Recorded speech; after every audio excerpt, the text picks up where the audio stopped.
Welcome to the Friday edition of Juan's World, and my topic today is going to be exclusively the name of Paul the Apostle. If you were watching my video last Friday, you'll know that I talked about the names of various people in the Greek Testament, starting with Yeshua, Jesus, and talking about his apostles, his parents, and so forth. And I ended with a discussion of Paul's name, which was originally Shaul or Saul, and that his name became Paul, and that this was a move from an Aramaic Jewish name to a Roman name, and that was highly significant.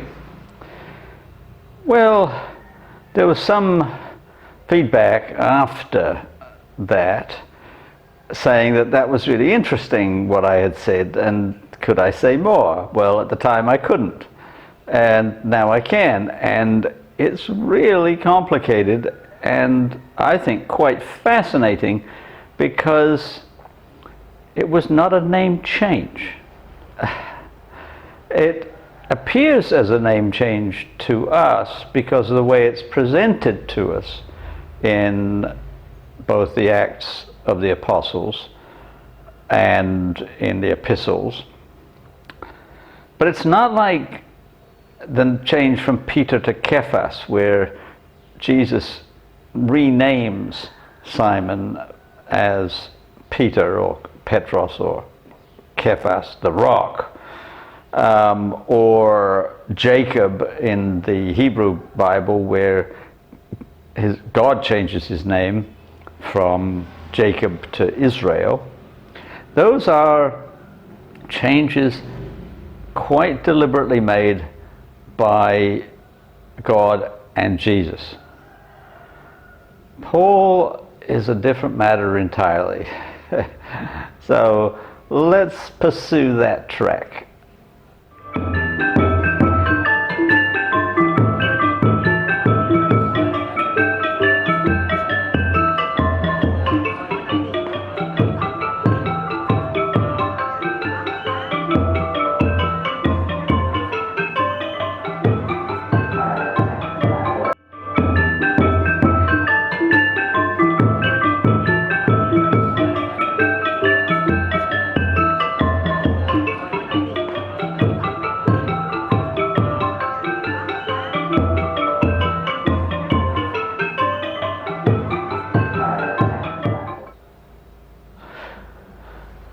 All right, so we know a little bit about the history of Paul or Shaul or Saul. And in English, the name difference between Saul and Paul is one letter, and actually seems to be pretty minor, and it's not really very clear why it matters. But if we translate those names into Aramaic and into Latin, then we can see that they are very different. Like Shaul was the name of the first king of the United Kingdoms of Israel and Judah, but his line died out with his son and was replaced by David and the Davidic line, which is the messianic line leading from David to Solomon all the way down in the 6th century to Josiah and on to the Babylonian Empire, and then becomes the line of people who are supposedly going to be born in Bethlehem, who are going to be the Messiah, and so on and so forth. Right? There's all of that. So Shaul was a powerful Jewish name. Shaul the king was from the tribe of Benjamin, and Judah, the kingdom of Judah, was made up mostly of the tribes of Judah and Benjamin. There are a few other bits knocking around, little bits of Simeon and little bits of Levi, but the vast bulk were from the tribe of Judah and Benjamin. And the apostle Paul, called Shaul, was also from the tribe of Benjamin. So his name was giving him a lineage within Benjamin.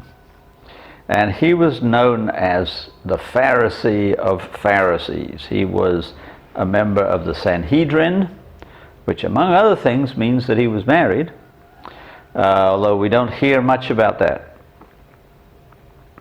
And in the very first part of the book of Acts, which mostly concerns the apostles in Jerusalem, primarily Peter and his actions and the stoning of Stephen, at which Saul was present, like Stephen was the first Christian martyr. The first part of Acts talks about James, the Jerusalem church, and so forth. And there's just one little bit in there about Paul, and that happens in chapter 9, and describes his conversion on the road to Damascus, when he falls down. There's a flash of light, and he falls down, and he hears the voice of Jesus, and Jesus asks him, "Why are you persecuting me?" And then when he gets up, he's blind, and he has to be taken to be healed, and so on and so forth. That's all in Acts chapter 9. And we don't hear about him again until chapter 13. And from there on, and mostly the second half of Acts is about his missionary journeys. And the first missionary journey is described in Acts 13. And it begins with this sentence: "Then Saul, who was also called Paul," and that's it. It goes on to explain what he's doing. That's all we've got. It doesn't say he changed his name. It doesn't say that anyone else changed it. It says Saul, who was also called Paul, which means, at least on the face of it, and we can't really do much in the way of interpretation beyond that, but what it seems to mean is that he had two names, and that he always had two names. Now, there are some important things that we know about Paul, or Saul. One of them is that he came from Tarsus. Now, Tarsus is in what is now Turkey, would have been Asia Minor in his day, and it's a port city, a very important port city on the Mediterranean. And it was part of the Roman Empire, of course, and was a predominantly Greek-speaking port city. And so Paul spent his early years there, but then went to Jerusalem, where he spent a great deal of his time before his conversion and his missionary journeys. And we also know that he was a Roman citizen, which is somewhat unusual. It would have been very unusual for a Jew born and raised in Judah, because they hated the Romans. But Tarsus was a different kind of city entirely, and being a Roman citizen brought with it a great many legal rights, and was a powerful position to have. And we know this because when Paul finally falls afoul of Jewish authorities in different parts of the Mediterranean, and they're going to do unspeakable things to him, he says, wait, I'm a Roman citizen. I can't be tried here. You have to take me to Rome.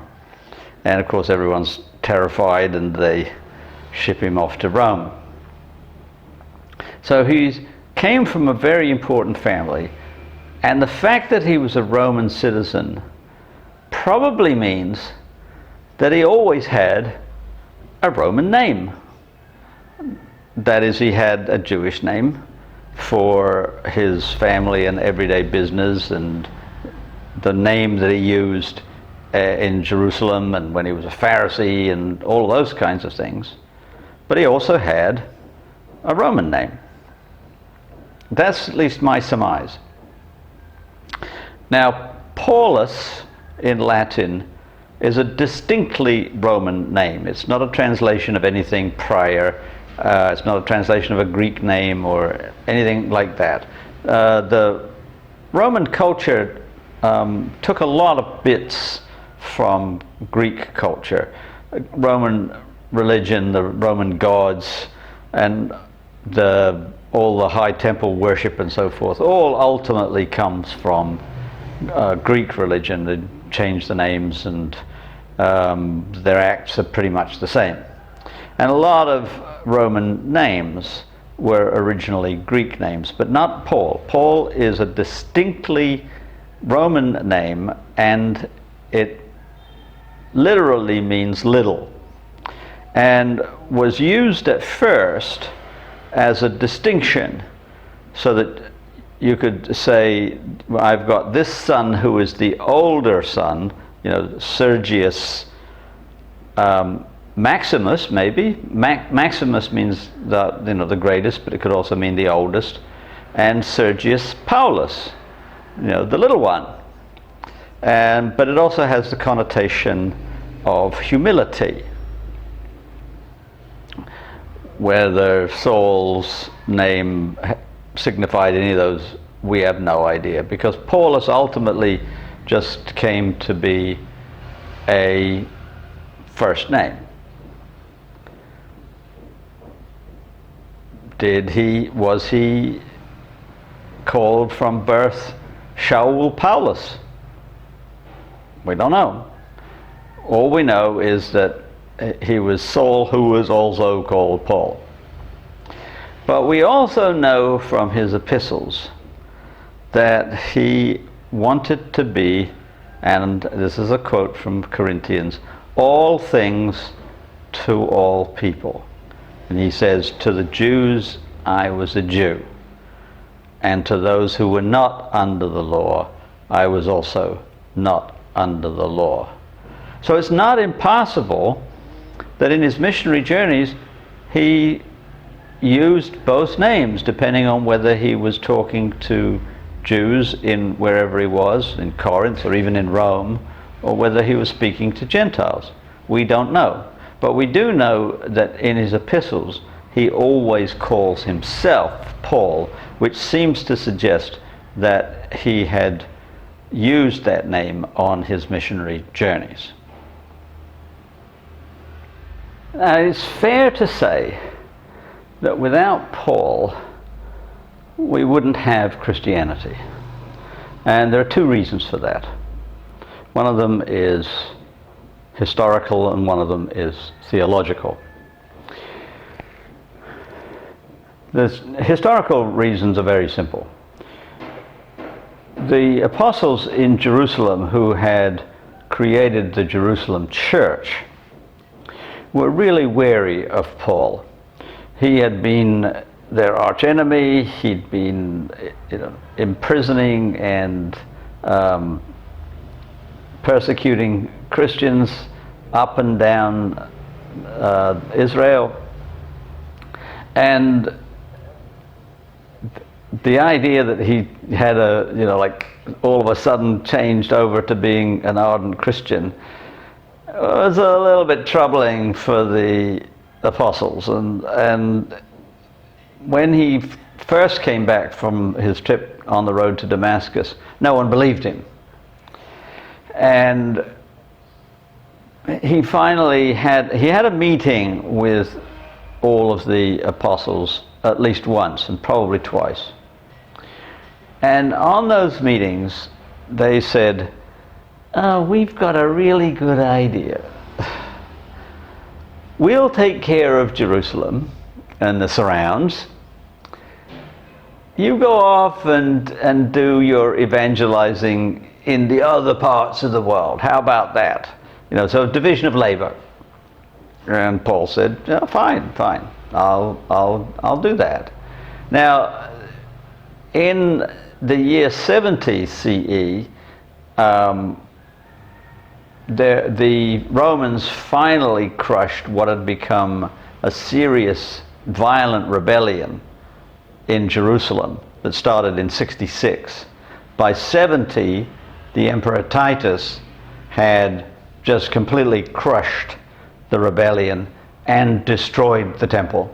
And a great many Jews from Judah fled. Some of them went back to Babylon, where the survivors of the Babylonian Empire, Babylonian exile had been, and some of them moved out into Asia Minor, North Africa, and so forth, and a lot of them were killed. So the Jerusalem church vanished. But meanwhile, Paul had been going around Corinth, Ephesus, Galatia, and spreading the word.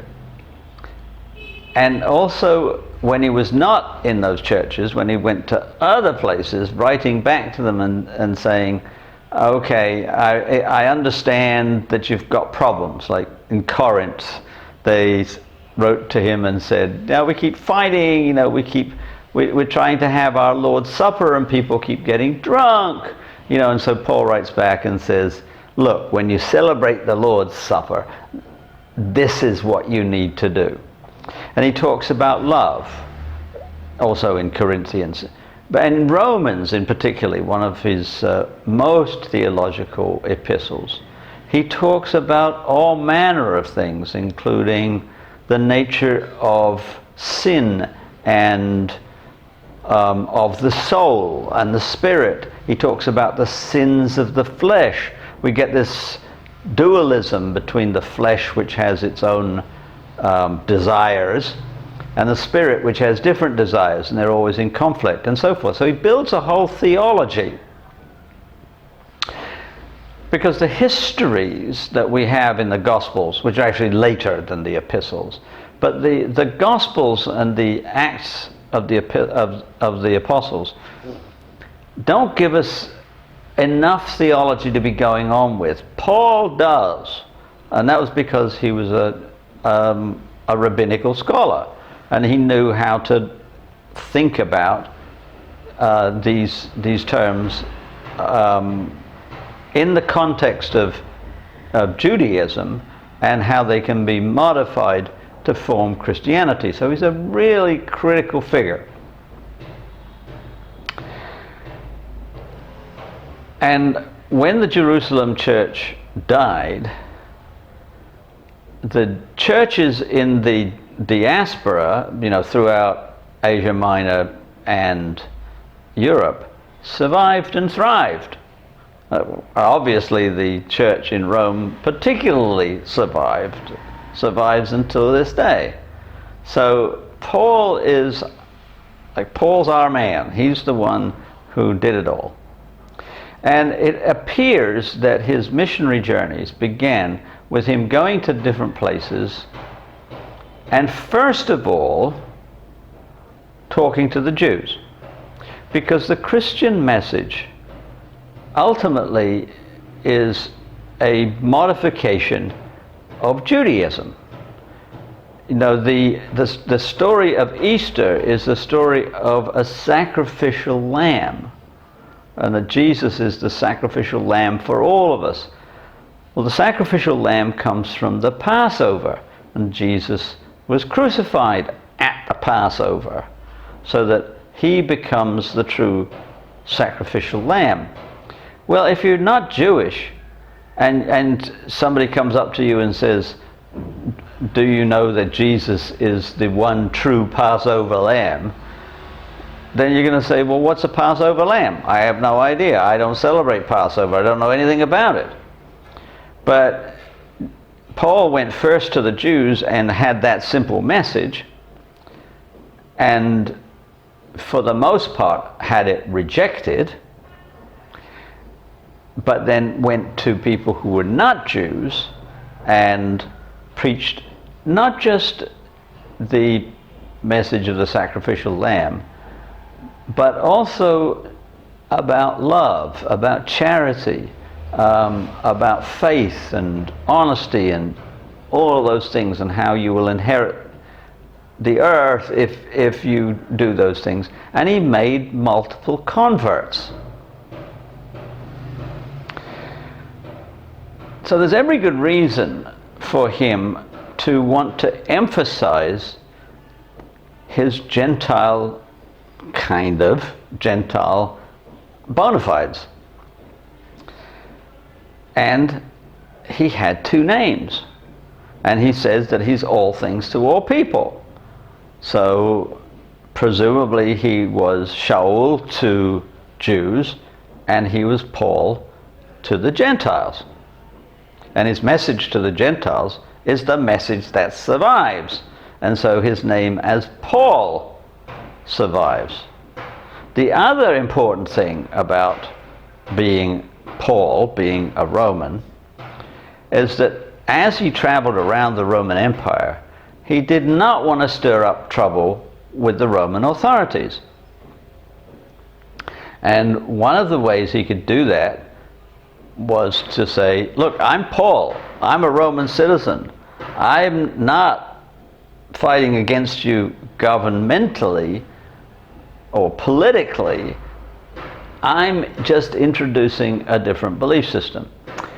Now, we can say, well, that's still pretty dangerous, because the emperors of Rome considered themselves to be divine and were, for the most part, declared divine on their deaths, and temples were built to them and so forth.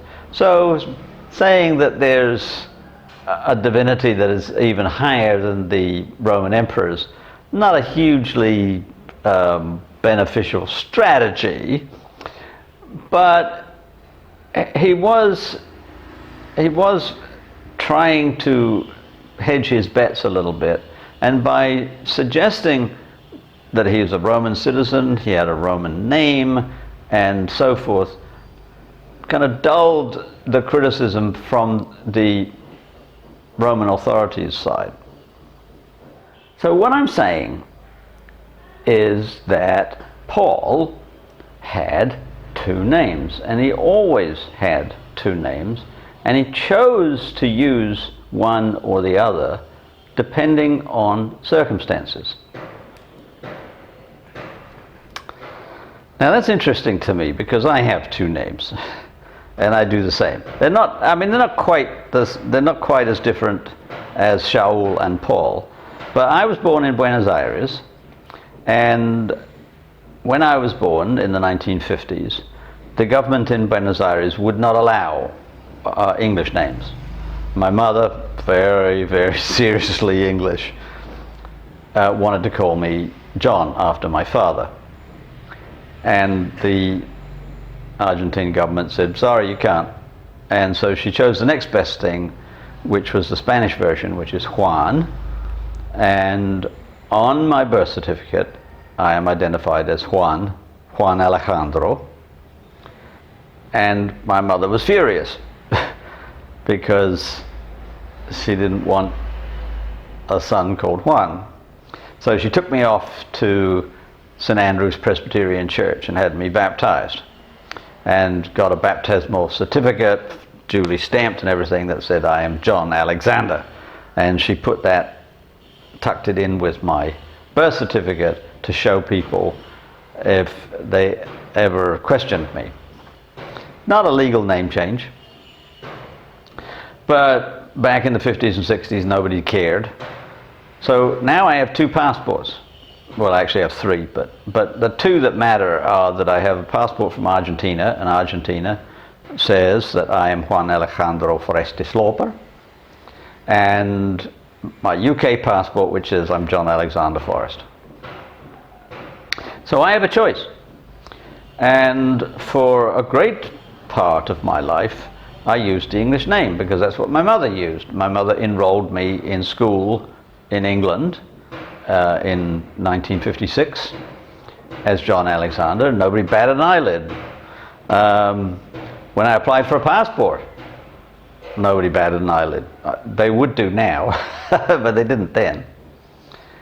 And when I returned to Buenos Aires 11 years ago, I decided that I would use my Spanish name because I was in Argentina and I wanted to be Argentino. And Juan is the name I used for 4 years when I lived there, and it's the name I use now because it's the name I prefer. It's my identity. My name is who I am. I want to be Juan. I don't want to be John. And it seems that Saul, or Paul, was doing the same thing. But he was doing it perhaps on an ad hoc basis. Like sometimes when he was with Jews, he was Shaul, and when he was with Gentiles, he was Paul. We don't really know that. That's something that I'm going to continue to research. But it seems perfectly likely that for all of his life, he had two names. But Paul stuck because Paul was the one he used in his epistles, and his epistles were mostly to Gentiles. And therefore, he wanted to be Paul to them. Okay, well, another recipe on Tuesday. We're closing in on Ash Wednesday. So I don't know what I'm going to be doing yet, but for the moment, please tell your friends about these videos. Please like, please subscribe, and I'll be back in the kitchen on Tuesday. Have a glorious weekend.